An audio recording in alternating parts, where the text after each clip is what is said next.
listening to the DVM Podcast Empire. Now with over 1 million downloads. 1 million downloads. Find us online at DVMPE.com. 100% free. 1,000,000% fan. And now, Push the button. Is it possible that we have permitted ideology, political and economic philosophies, and governmental policies to keep us from considering the very real, everyday problems of our people? So what if my feelings are hurt? Does that give me the right to prevent others from expressing their opinions? Wait a second, Doc. Are you telling me that this sucker is nuclear? Hey, can you push the button? Do not touch that button.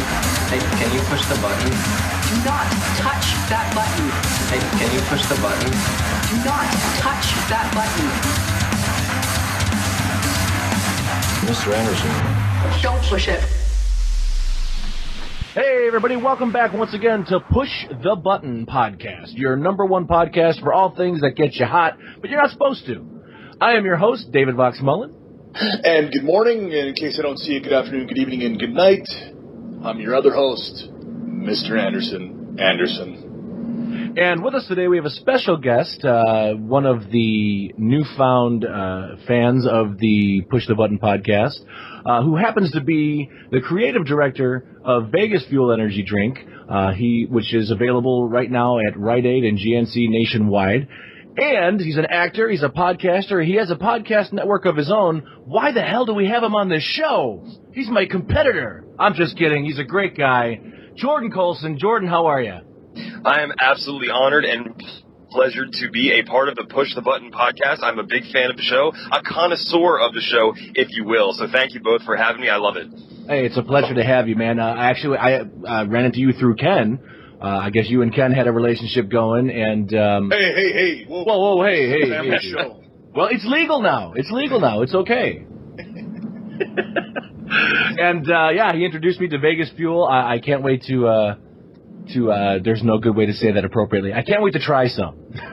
Well, it's perfect because on a show where you're not supposed to get hot, yet you often do get hot, you can stay cool with a crisp, refreshing, delectable Vegas Fuel energy drink from Rite Aid or GNC nationwide. I like it. Couldn't have said it better myself. So without any further ado, let's kick it off with some news. We've been talking the last couple episodes about this whole Ebola outbreak, and unfortunately, today, Thomas Eric Duncan, the gentleman who was in Dallas, has in fact passed away from the Ebola virus. It's very tragic, very sad, but this does mark the official first U.S. death of the Ebola virus. Now, I was just thinking, I've been watching a lot of the different news programs and the comedy news programs like the Jon Stewart Show, the Daily Show, the Stephen Colbert, the Colbert Report, and where most of America gets its news. Exactly, and it seems to me that the only people that are really making a big deal out of this are Fox News, CNN, MSNBC, the major network news organizations. Mm-hmm. Well, it's sensational. It's sensational. Mm-hmm. So, and as we know, news is no longer about being credible, but it's about getting ratings. So, that's kind of the hard part. I will say that CDC Director Tom Friedman has come out and said officially that the disease, he's confident that the disease will not spread in the U.S. It doesn't spread via the air, I believe. Yeah, I don't think it's airborne. It seemed to me when we were younger that when we were hearing the big, bad, scary stories of Ebola that it was airborne. But I think I remember a time when even AIDS was considered airborne. So, if you sit on the same toilet seat as a gay person, you can get AIDS. Well, or somebody who does drugs. Yeah. Almost like well, I'm not going to get into that. Not for this episode. Let's see here. Anything else? Oh, actor Jeff Goldblum has come out and said that there's going to be a sequel to the 1996 alien invasion film Independence Day. What? Where do they come back? coming back for more. It's an alien. Yes, fantastic.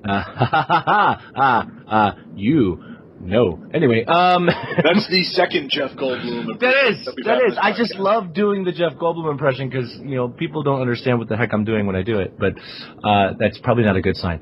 And, of course, to get back into political stuff, the Hammond, Indiana Police Department is heavily under fire for a video that was released by the law firm who was representing a family of African Americans who were, from what I could tell from the video, and I posted it on our page, was exercising his Fourth Amendment rights. He was a passenger in the vehicle, was not operating the vehicle, was being asked to exit the vehicle. When questioned why, he said he might be fitting the description of somebody they're looking for. There might be a warrant. They don't know.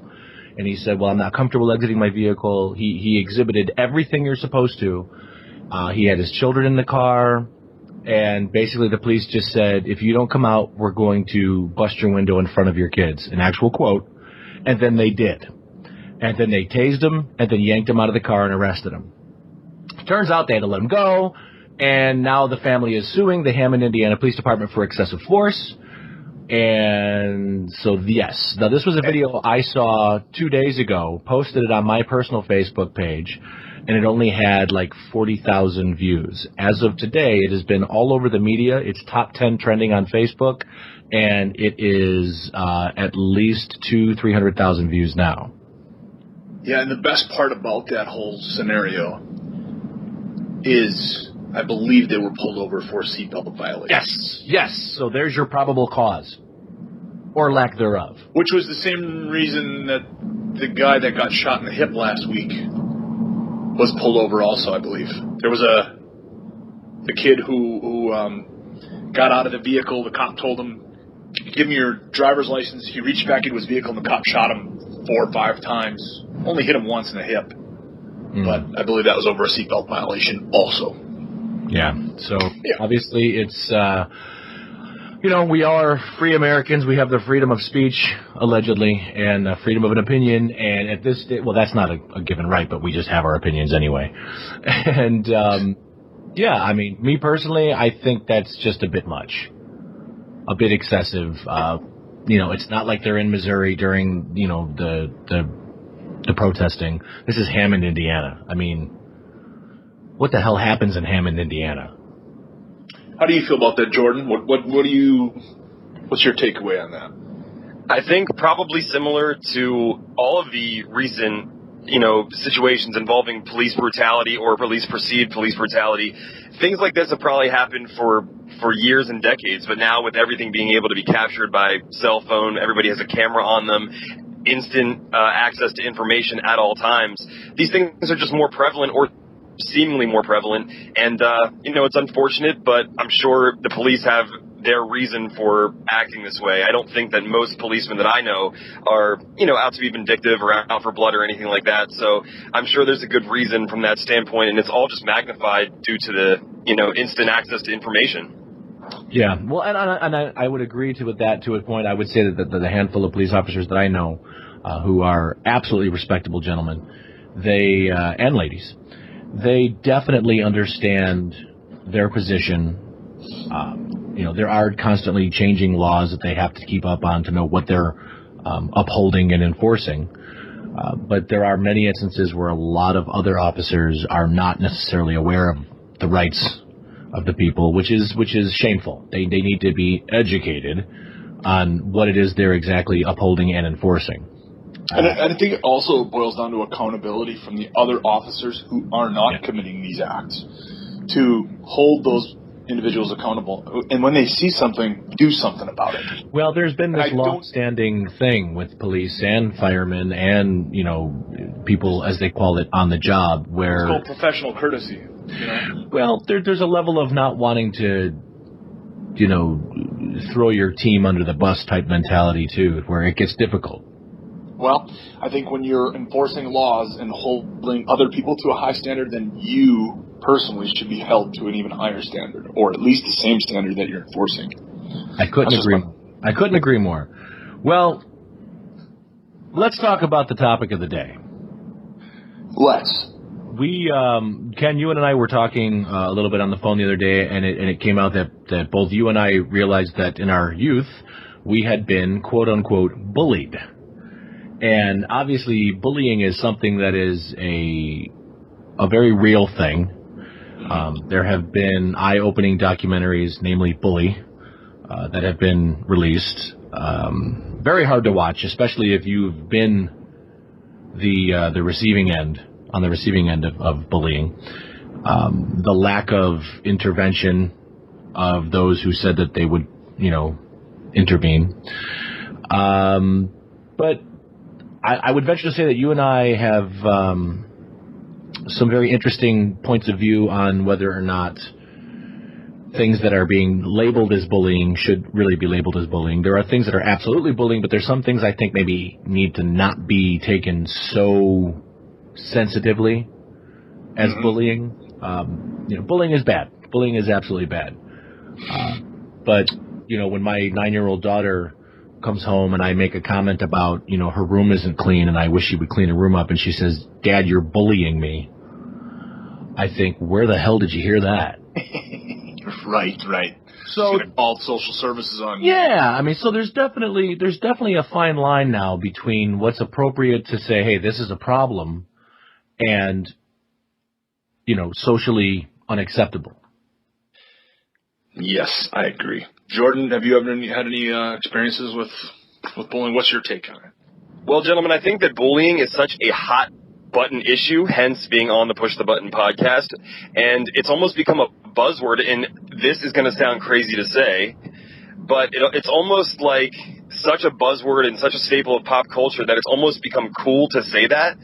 And so people like to feel sorry for themselves. They like to garner empathy on their social media pages and say, "Oh, woe is me, and I have such a hard life." So it's almost, as crazy as it sounds, become cool for young people to say they were bullied.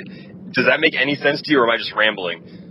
No, I think I definitely hear that, and I think that was kind of the point I was following. Was it's kind of getting abused, no pun intended, but the term bullying is becoming a bit.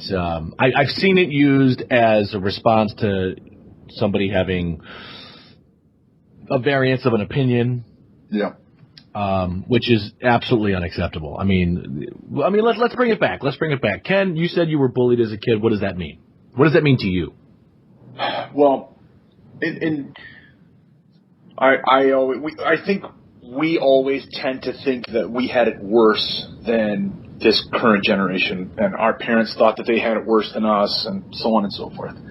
I am not tuned in and not dialed into what's going on in schools and middle schools and high schools around the country today. So it's hard for me to say, is this stuff actual bullying? But from my standpoint, the things that I remember as a kid, I remember specifically, and this was just, and I remember being in middle school, and my middle school was 6th, 7th, and 8th grade.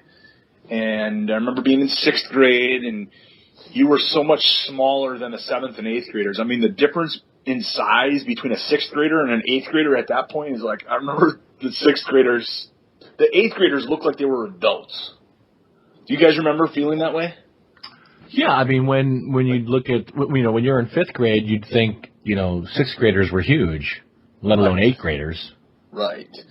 And so you're the new kids and, fresh, ripe for the picking.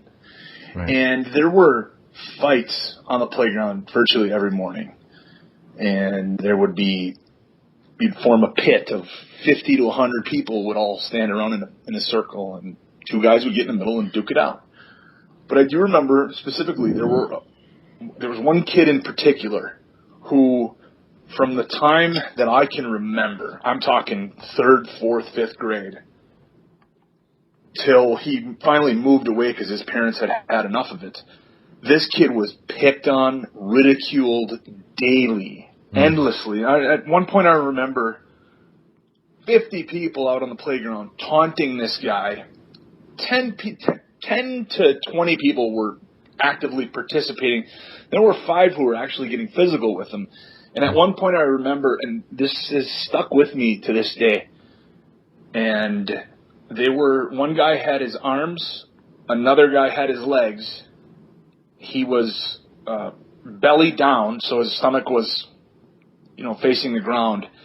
And another guy came up and punted him in the guts like he was kicking a football. And I just remember the sound of that foot hitting that meat and the sound that he made as the air was kicked out of his lungs, and just laying on the ground crying, and everybody just sitting around laughing about it, and nobody was there to do anything. And I don't know if that's what's actually going on today, stuff like that. Oh, I guarantee it's not. It doesn't even get well, I mean, it is. It definitely is. But it, at least on a grade school, junior high level, it just, I don't want to sound like an idiot. I know that it's happening. Yes, people are still getting picked on. People are still getting the shit kicked out of them. But at the same token, the schools have, this new, zero tolerance policy where the kid who gets the shit kicked out of him gets suspended. And gentlemen, I am very much in tune with what happens in the schools. I own a nonprofit organization, or I co-founded a nonprofit organization that helps at-risk youth get involved with artistic endeavors. And we're in 7 different school districts teaching acting, singing, dancing lessons, things like that. And we require them to average a C+ or better to do performances with us. So we're dealing with these kids on a regular basis. I'm actually in the parking lot of a high school right now. So I can tell you firsthand that primarily the things that Ken talked about, and I talked to Ken before, I hope you don't mind me divulging. He said he's been bullied before and picked on, but the bullying that you guys had to deal with back in the day is so much different than the bullying that goes on today. Sure, there's still physicality, for sure, but it's always the cyberbullying that you hear about, and It's mostly kids picking on each other over things that they can't control, which to me is when bullying comes in, when it's persistent, when you've asked for help or asked them to stop and they keep doing it, and it's over something you can't control. Like, there's a kid who's very short. He's a 7th grader, a very short kid, and he gets picked on constantly for being short. Now, he can obviously not control his height, and that's when bullying comes in, and when people get scared to stand up for themselves. So it is still going on, but it is a lot different. And if kids today in this generation of entitlement were around in your day, getting punted or, other things of that nature, they would probably not survive. Yeah. Well, you mentioned something, Jordan. You said at-risk kids. What constitutes a child that is at risk? Well, the definition of what that means is people that are usually either on welfare, food stamps, need assistance supporting themselves. 50% of our kids are on scholarship, which means they don't pay anything, but we give them chores that they have to do, like clean the dance studio, clean the mirrors. Because if you get something for free, you don't appreciate it. But what is the risk that the term at risk comes from? Like, what are they at risk of? Well, I would dare say that most of them are at risk of not growing up normally. Now, that term is defined loosely, but a lot of them are single parents. Some of them we have never seen their parents in 5 years of them being involved. So I would say at risk is either monetarily or just at risk not social being integration type thing. 100%, yes. Okay, interesting. When you said that, I was interested by that. Okay, so yeah, and I kind of left high school out of the equation because high school is when I had the worst beatings. So I know that high school is terrible. And you're right. A lot of it isn't physical. A lot of it is verbal. I mean, a kid in high school, boy or girl, obviously their bodies are changing, their minds are changing, everything is in flux. And, just somebody saying, you look like crap in those pants. I mean, it could really mess with somebody up. So, like, there's this weird line. I mean, okay. When I was in high school, actually even before high school, I lived in a town called Worth, Illinois, very small town. Ironically, the town motto is the friendly village. It was not friendly. All the way through grade school, looking back, I would say maybe because I had ADD or something, maybe I was different than everybody else. But I was constantly getting picked on. A lot of times it was verbally. They'd call me, faggot. they'd call me things that obviously I must have, and I can't remember specifically, but I must have given some sort of a reaction or some sort of flag that, hey, that hurts. And so they obviously, sensed that and then upped it, ramped it up and then kept it going. And then it got physical where I remember even in fourth grade, kids waiting for me after school and, kicking me and stealing my backpack and punching me. And I remember getting all the way to junior high with the same bunch of kids, as we just keep going year by year. Oh, well, we'll pick on Dave because he's an easy target. I had my own issues. I didn't want to fight. I thought that fighting was wrong when I was a kid because I didn't have parents who told me to, stand up for myself. Mm-hmm. Actually, it did get to a point where my mom, who was kind of rough and tough, was like, if you got to fight him, you got to fight him. But actually, I take that back. To my mom's credit, my mom would try to get involved. And it's like, no, you can't beat up a kid, Mom. Did that ever come to a head where you finally said, I've had enough, enough is enough? And well, the weird thing for me was it wasn't that I wasn't a good fighter, per se. I was very fast. I was very quick.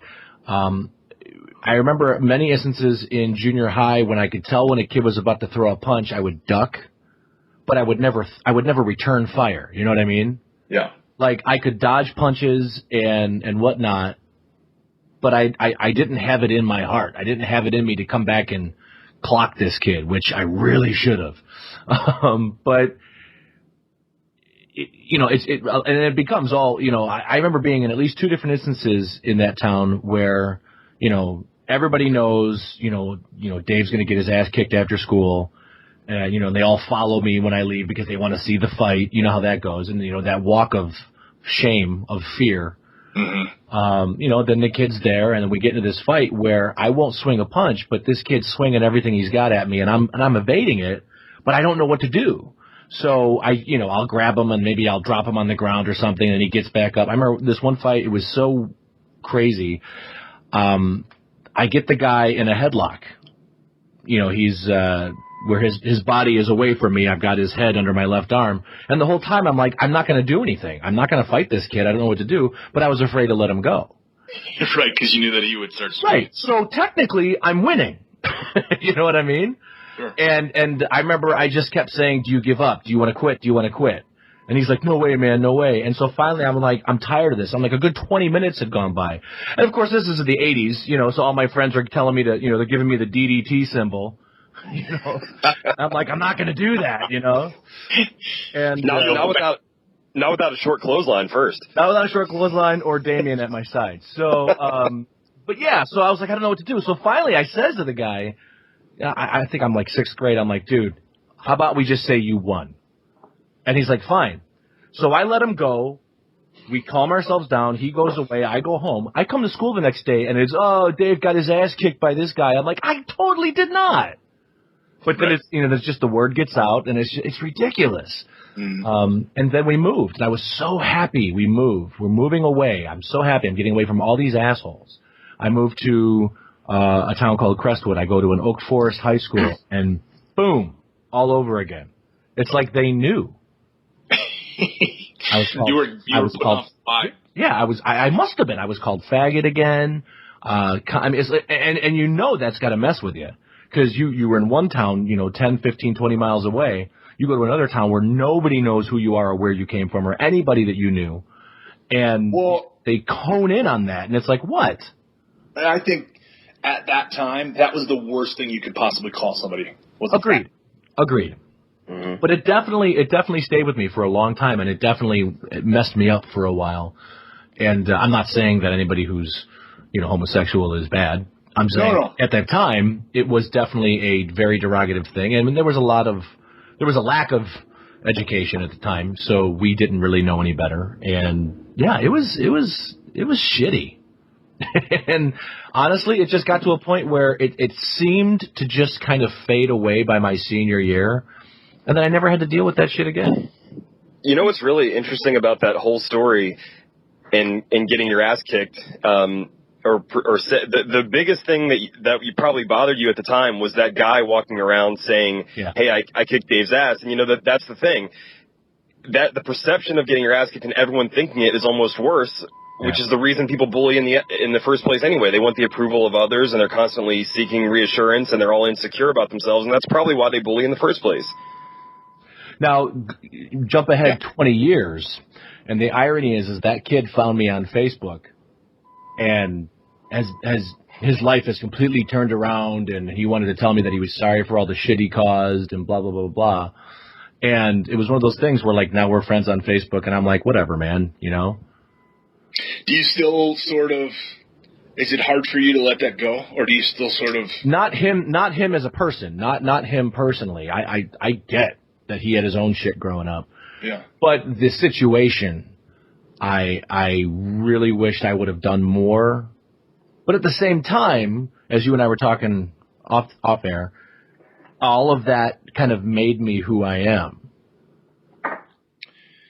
Yeah, and I would tend to agree. I experienced a lot of that same stuff. Was the walk of shame that you talked about earlier, that walking home.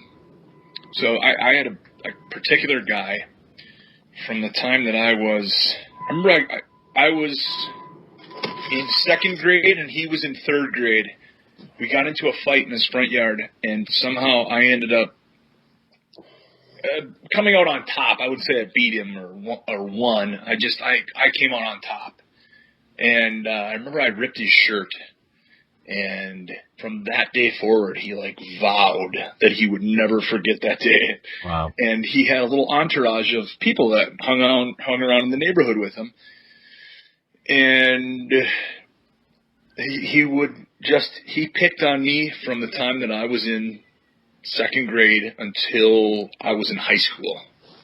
And I finally started standing up to him. But I remember my freshman year of high school walking home after detention, and he was always in detention. I was there every once in a while just for hecking around and, getting caught doing stuff, sliding down the banisters and stuff like that. Sure. But he was a regular. Just about every single night he was in detention, and he would sit. I remember sitting in detention. He would look over at me and say, "I'm going to walk you home tonight. I'm going to walk you home tonight." And sure enough, we'd let out, and he would follow me the whole way home and taunt me and egg me on. And I finally started taking. I remember being at a female friend's house. And her dad was just so happened to be a world champion stick fighter. Sure. And black belt in taekwondo, and it was mixed martial arts before it was called mixed martial arts. It was a amalgam of all these different types of, jiu-jitsu and aikido and all these other things. Okay. And I remember telling him the story, and he just said, "Well, why don't you start training with me?" And so I started training with him in his basement. You start developing a little bit of self-esteem, and then word starts getting around that you're taking martial arts, and people stop screwing with you. And the other thing is he had a really bad speech impediment, and so I started kind of giving it back to him and picking on him, and which a little bit of the Mr. Anderson coming out. Yeah. He would talk to me. He'd say he would call me a faggot too. He'd say, "Listen here, faggot. I'm going to stick you with my knife, faggot." And I started giving it back to him. And I remember one time going into the principal's office because a teacher caught us arguing, and he threatened me. He said he was going to kill me. So the teacher took us to the principal's office, and I remember at the time I did impersonations of just about everyone, including the vice principal. And we were sitting in his office, and this guy said, "Well, how would you like it if he made fun of the way that you talk?" And the principal looked at him and said, "He does. He does all the time." So anyway, yeah, that's kind of how that ended for me. What's interesting, how that stuff, you said you remember it all, it stays with you, and it really does stay with you. I've gotten into physical altercations as an adult, and have definitely come out ahead, which is dangerous, and I don't condone that. I hate that I've gone through those decisions, and they were bad decisions. But it's funny, not too long ago, I was in a food restaurant, popular fast food chain drive-thru, and I was placing my order, waiting in line, and it was, I don't know what it was. It was something about the people inside were like asking me to hold on. So I was like, okay, they're like, 1 minute, please. And the guy behind me is in this giant pickup, and he's honking his horn at me like it's my fault. So I kind of look at him, and I'm like, it's not me. It's not me. I'm totally being cool. Got my kids in the car. My wife's in the car. And he's honking his horn at me. So I place my order, and I pull around. And as I'm sitting there waiting and I really didn't like this situation because, when you're in a drive-thru, you're up against a brick wall when you're around the other side. Mm-hmm. And he rolls his window down and starts calling me names. And I swear to God, he's like, "What are you going to do, faggot? What are you going to do?" And I'm like, "Are you kidding me?" Wow. And I immediately went back into this reverted state of, what am I supposed to do? Like, do I pull out of the line, get out of my car, and go after him, or do I stay here, let him escalate, and get out of his car and put me in a bad situation where I'm trapped up against a brick wall with my family? I mean, it was like, oh my God, I was back in high school, and it was horrible. And it was one of those things where I'm sure you know what it's like. After this altercation is done and gone, you keep playing it over in your head like, oh, I would have done this different, and oh, I would have done that different, and yes. Oh, and it just wastes so much of your energy. And it's like, man, people still have that mentality of, I'm going to do this crazy, over-the-top, immature intimidation trick. And it's like, why? What group of people was he going to go tell that he hauled off and called this guy in front of him with his family a faggot at the McDonald's? You know what I mean? It's like, really? Those are the kids and the guys that were probably bullied or abused when they were younger, and again, seeking approval of their douchebag, for lack of a better term, friends. They're all like, dude, this guy was pissing his pants, bro. He was so scared. Like, not really was that the case, but that's what it all comes down to. Unfortunately, the cycle repeats until it's broken, and you both have kids now, and you'll break that cycle. Not that your parents did that to you, I'm just saying in general. Those are the people who take it out on other people to this day, and they still have low self-esteem, and the way they visualize themselves is less than adequate, so they take it out in other venues, other avenues. Yeah, no, I agree. I agree with you wholeheartedly. I'm still angry about that guy.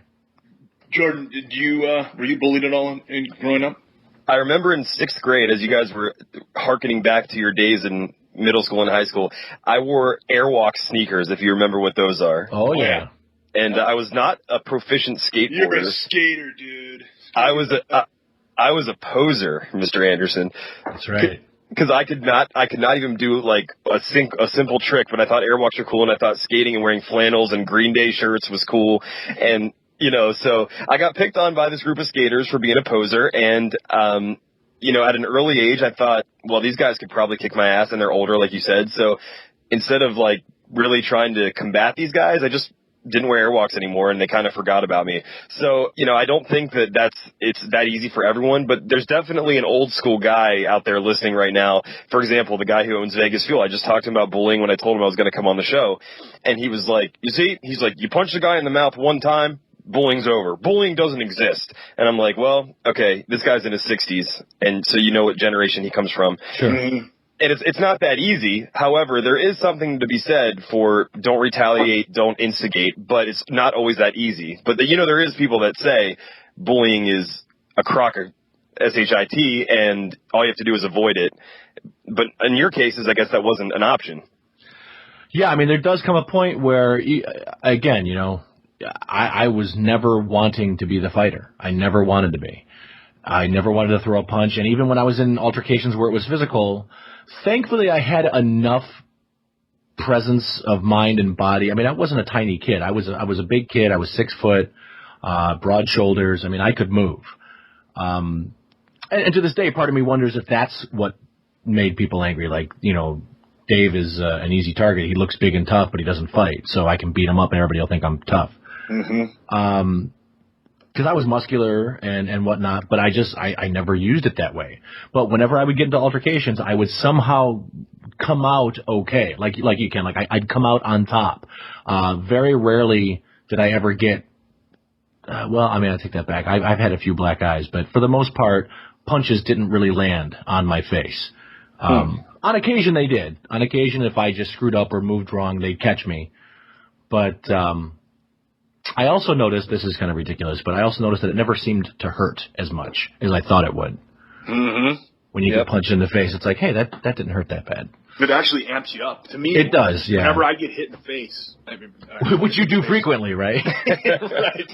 I get paid to fall down and get hit in the face. But literally, it does something to me where it's almost like you smell your own blood kind of thing. Yeah. And it amps me up. It actually makes me perform at a higher level, I think. I believe it. I actually get punched in the face or something happens, I kick it into a different gear for some reason.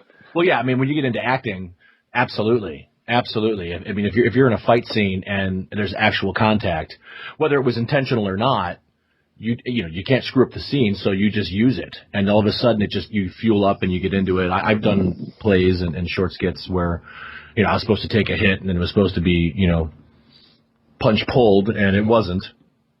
But it was like, yeah, use it. It definitely fuels you up. And when you're in an actual fight, it's the adrenaline. The adrenaline starts pumping. It's funny because in wrestling, when a punch is supposed to be pulled and it's not, and I've been on the receiving end of a couple of those, more than a couple. Sure. There was one in particular. I remember I was wrestling Chris Daniels. I don't even remember where we were, but he was giving me these jabs, and the first one he just caught me right underneath the eye, and ow!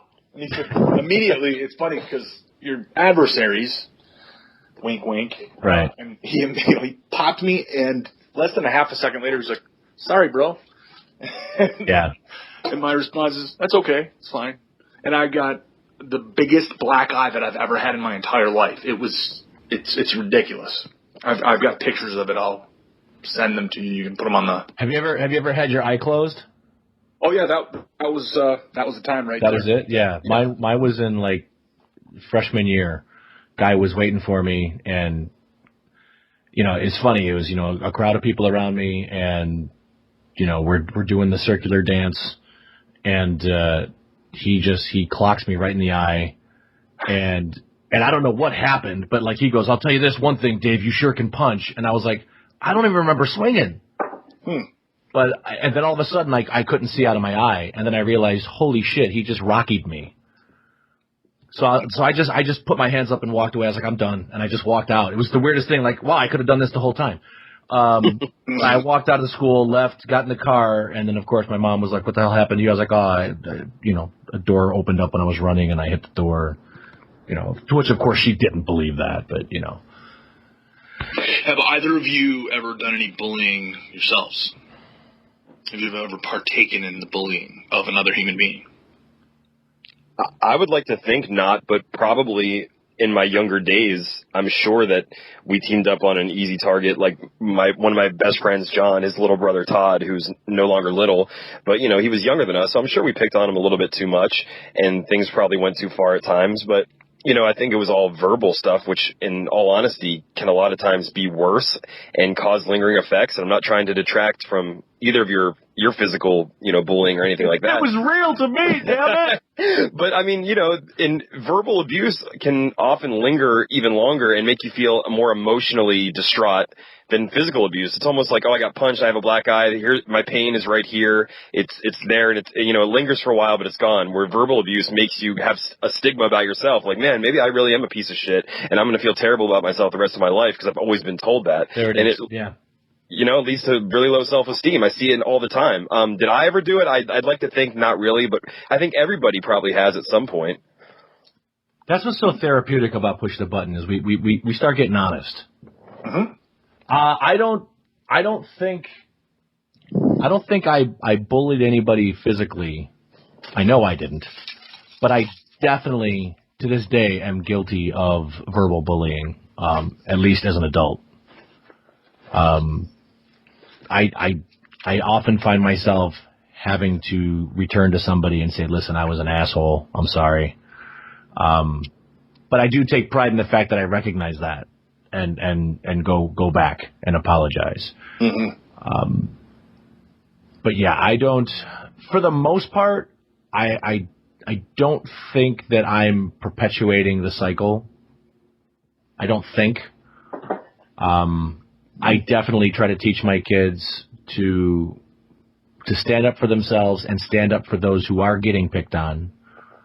I'll tell an interesting story. My daughter won't like me telling it. My stepdaughter, who's 17 now, but when she was in junior high, she had a locker next to a boy. And I got a phone call from the junior high to come pick up my daughter because she was going to be suspended for fighting. So I go to the school, and the principal is telling me about how, her, and of course you know how they do it, her and another student got into an altercation where she tripped and pushed the student down. So as I'm hearing the story, it comes out by the principal that, the student is a boy who was, shoulder checking her while they were at the locker, and she had just had enough of it, and she, put her foot behind his leg and pushed him. I never taught her that. But I'll be real honest with you, I was real proud of her. And it's one of those, of course, Mom was, furious. And, when I would stand next to Mom, I'd be like, yeah, that's really bad. And then, behind Mom's head, I was like, yeah, good job, But I was furious, and I went off on the principal. And I was like, you mean to tell me that you are calling the father of a girl and telling him that she is going to be suspended because another boy put his hands on my daughter? I'm like, you are all lucky that I don't file suit right now. And, of course, I was upset, but I wouldn't have done that. But realistically, it was just one of those things where it's like I was surprised that she responded that way because that's something I never could have done as a kid, and I wished I did. And I was very impressed that she did. But at the same time, it could have gotten worse, and I'm glad it didn't. But it's a tough thing, man. So, no, I don't know. I don't think I'm perpetuating it. I know that she didn't go looking for it, and to this day, she's never had an altercation like that, and she's already getting ready for college. So years have gone by, and she's stayed, she's kept her nose clean. My youngest one, I don't know. That's going to be another nightmare story, but whatever. That's a great story. Interesting. Yeah. We definitely live in a different world, right? Oh, absolutely. Absolutely. And Ken, you get paid to bully people, but it's, it's in love, right? I get to pretend to bully people. There it is. That's what it is. The one time that I actually did, like as Jordan said earlier, I probably on more than one occasion, teamed up with some other people, or through the act of just simply standing around and laughing while somebody else was getting picked on. That's sort of, you're implicated in that as well, I think. But I remember there was a guy that I was actually friends with him for many, many years, and then I, for whatever reason, I thought that picking on this guy was going to be a good thing, a good reason. And for weeks, I picked on him, and I taunted him, and I drew pictures of him. And, the pictures were never nice. They were always, thinking back on it, they were pretty nasty. And how old were you when this was going on? 7th grade. Okay. And then I started taunting him into fighting me. And looking back on it now, I remember thinking in my head that I would just intimidate him to the point where he wouldn't want to fight me anyway, and we would never fight, and nothing would ever happen, and I would come out looking like I would come out smelling like a rose. And he agreed to fight me one day, and he had just had enough.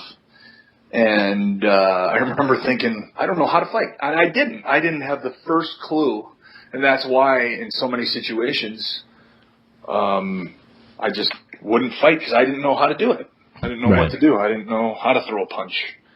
And that night we met, and he beat the living shit out of me. He lumped up my face, and I remember we were on a hill, sort of. At one point we ended up on a little hill, and my head was facing down the hill, and he sort of was sort of straddling me, and he just was raining punches down on my face. And I remember him asking me a bunch of times, do you give up? And I said no, and he would just keep giving me some more punches. And I couldn't throw him off. I couldn't get him off. I couldn't get out from underneath him. And at one point I flipped over onto my back, and I just, covered up. And he gave me a couple more, and then he just finally realized, I think I've done enough damage here. This guy's toast. Yeah. And Yeah, and I never did it after that again. I never bullied. I learned my lesson. See, the hard part is, and I know where you're at here, and that's, I'm assuming you're kind of the mindset that you needed that. I wouldn't say that I needed it so much, because maybe not to that I extent. certainly wouldn't encourage my son or my daughter to go through that, or I wouldn't intentionally subject them to bullying. However, I do feel that I am who I am today because of the things that I went through as a child. And as an adolescent and a young adult and an adult, and, you know. Here's a good question. Do we think that academic intervention is sufficient enough to teach kids to stop bullying each other? Because that's what we're experiencing right now. There's a lot of academic intervention trying to focus in on the real problem that is bullying, whereas, you know, you stopped picking on the guy because he kicked your ass. Mm-hmm. Well, and I stopped picking on everybody after that. Okay, even better. So that's one way to look at it. But now that's, you know, we consider that socially unacceptable. And I'm sure even yourself would be like, yeah, it's not fun. You know, our children beating each other is not a good idea. But the academic intervention that we're experiencing right now, do you think that's sufficient, or do we need something more or different, or what do you think? I think that, and this is a problem with education as a whole, this is a topic for another podcast, obviously, but I think as parents, we rely too heavily upon the schools and the school districts and the teachers and the principals to handle our business for us. And as a kid, I remember I would come home and there would be no real education taking place in the home. We would have dinner. We would talk about things. I would do my chores. We would watch some TV shows. I would be told, go do your homework. Right. And I'm not knocking my parents. That's just the way that it was, and I think that's the way that it is in a lot of homes where education isn't a priority in the home, and so then going to school, it seems like a chore, and then basically you're leaving it up to the teachers to instill this mindset that you want to become, that education is fun, that learning is fun, and I think it carries over to the bullying thing too. I think teaching your kids how to behave should start in the home.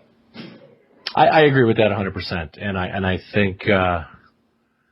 think that we're living in an age where, with the advent of the internet and the accessibility of all these different videos out there, I mean, it's awful.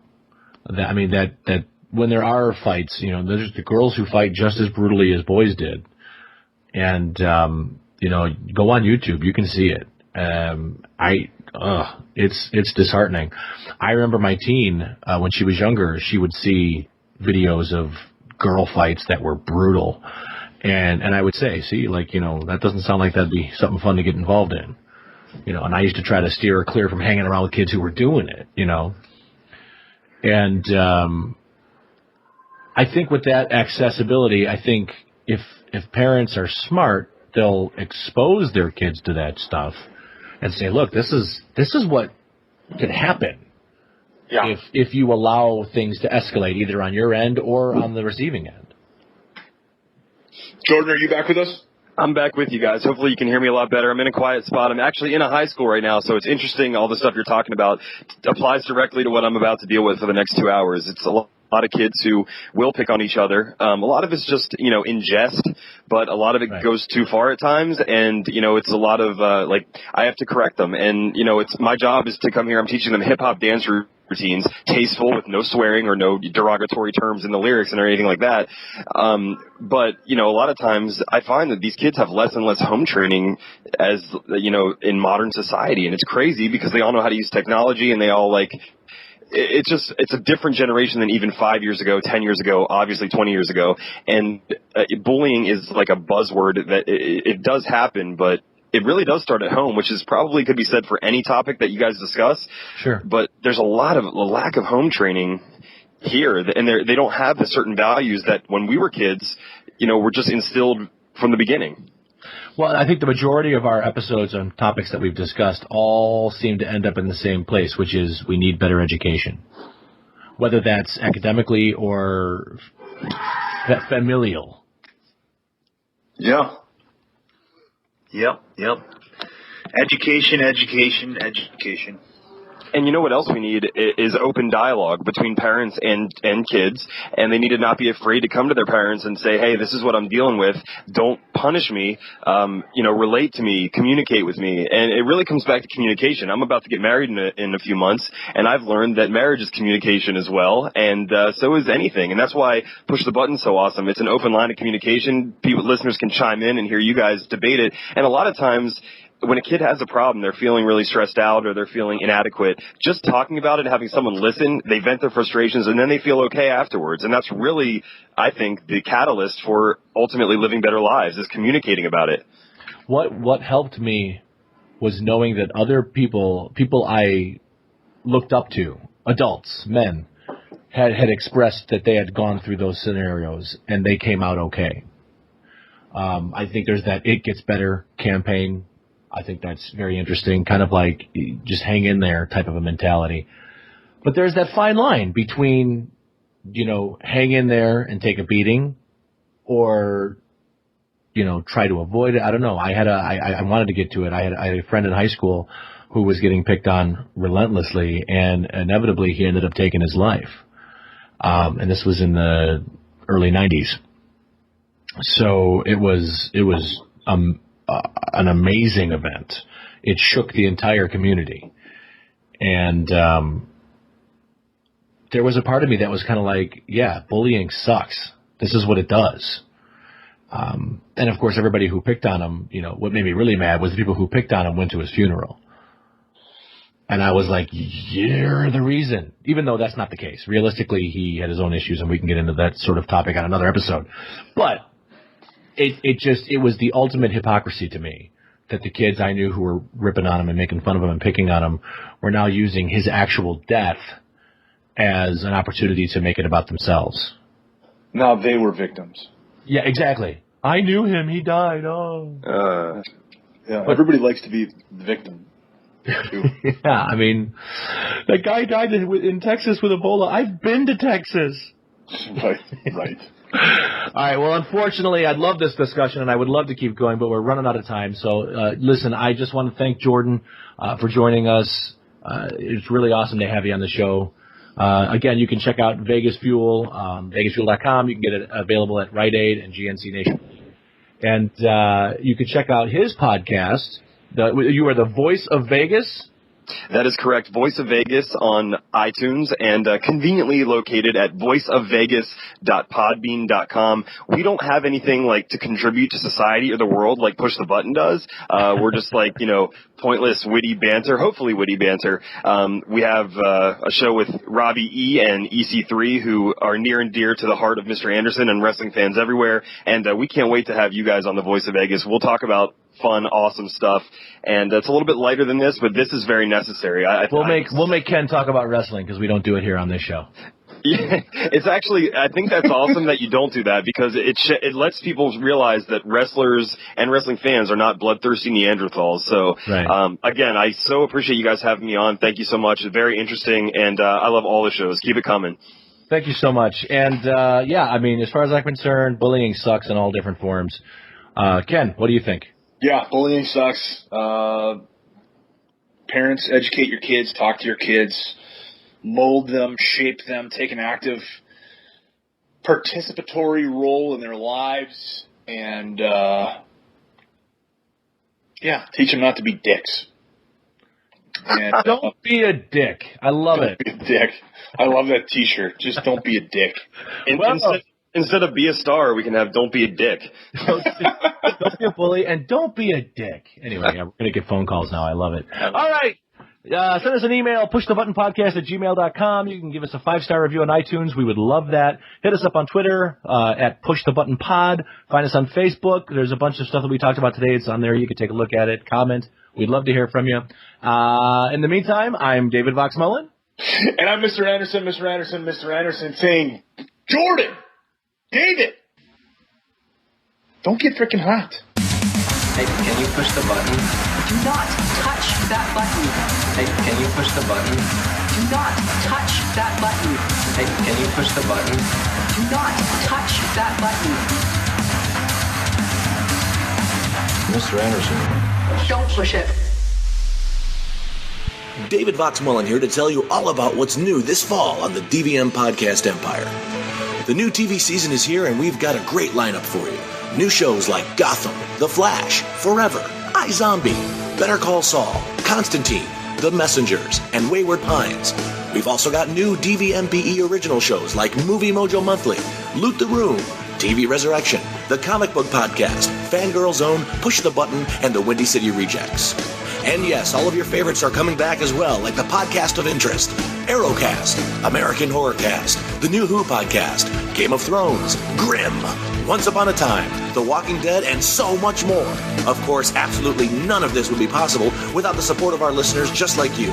So please consider your continuation of support by telling all of your friends about us, shopping online through our Amazon portals, or simply by donating directly at DVMPE.com. The DVM Podcast Empire. We don't just watch TV, we live it.